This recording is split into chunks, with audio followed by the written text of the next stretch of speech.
റെയ്നീസ് ടാർഗെറിയൻ എന്ന സ്ട്രോങ്ങും കമ്മിറ്റ്മെൻറ്റും വാല്യൂസും പ്രിൻസിപ്പിളും ഉള്ള ഒരു ക്യാരക്ടർ ഇനി ഹൗസ് ഓഫ് ഡ്രാഗണിൽ ഇല്ല. റെയ്നീസ് ജനിച്ചത് AD 74 ഡ്രാഗൺ സ്റ്റോണിലെ പ്രിൻസായ എയ്മൺ ടാർഗെറിയൻ്റെയും ജോസ്ലി ബരാത്തോൻ്റെയും ആദ്യത്തെ പ്രിൻസസ്സായിരുന്നു. ത്രോണിൻ്റെ അടുത്ത അവകാശിയായിരുന്നു റെയ്നീസ്. റെയ്നീസിൻ്റെ ഗ്രാൻഡ് മദറായ ക്യൂൻ ആലിസൻറ്റും ആലിസൻ്റെ ഭർത്താവായ കിങ് ജഹാരിയസും റെയ്നീസിനെ അടുത്ത ക്യൂനായി പ്രഖ്യാപിച്ചു. എന്നാൽ റിയലാമിലെ ആളുകൾ റെയ്നീസിനെ ഒരു ക്യൂനായി അംഗീകരിക്കാൻ തയ്യാറായില്ല. വീണ്ടും റെയ്നീസിന് ഒരു അവസരം കിട്ടിയിരുന്നു. റെയ്നീസിൻ്റെ അച്ഛൻ്റെ മരണശേഷം അവളുടെ അങ്കിൾ ആയ ബെയ്ലോൺ റെയ്നീസിനെ റൂളറായി പ്രഖ്യാപിച്ചു. എന്നാൽ ബെയ്ലോണിൻ്റെ മരണശേഷം റിയലാമിൽ ഒരു സ്ത്രീ റൂളറായി വരേണ്ടെന്ന് ആഗ്രഹിച്ചു. വിസേരിയസ് ടാർഗെറിയനെ കിങ്ങാക്കി. ബുക്കിൽ റെയ്നീസിനെ കുറിച്ച് പറയുന്നത് വളരെ കരുത്തുള്ള മനസ്സും ഫിയർലെസ് ആൻഡ് ക്ലെവറും അതിലുപരി വളരെ ബ്യൂട്ടിഫുള്ളുമായ ഒരു റിയലാം ലേഡിയായിട്ടാണ്.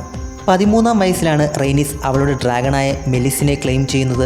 16-ാം വയസ്സിൽ മെലിസിനെ അവൾ റൈഡ് ചെയ്തു. വെസ്ട്രോസിലെ ചരിത്രത്തിലെ ഏറ്റവും വലിയ നായകനായ കോർലിസ് വലേറിനെ വിവാഹം ചെയ്യാൻ പോയത്. യഥാർത്ഥത്തിൽ തൻ്റെ അവകാശം ക്ലെയിം ചെയ്യാൻ പോലും റെയ്നീസ് ടാർഗെറിയന് യുദ്ധം ചെയ്യേണ്ടി വന്നില്ല. മറ്റൊരു ക്യൂവിന് വേണ്ടിയിട്ടാണ് യുദ്ധത്തിന് പോലും ഇറങ്ങിയത്. തൻ്റെ ത്രോണിന് മേലുള്ള റൈറ്റ്സ് വരെ നഷ്ടപ്പെട്ടു റെയ്നീസ് ഒരു സ്ത്രീ ആയതിനാൽ.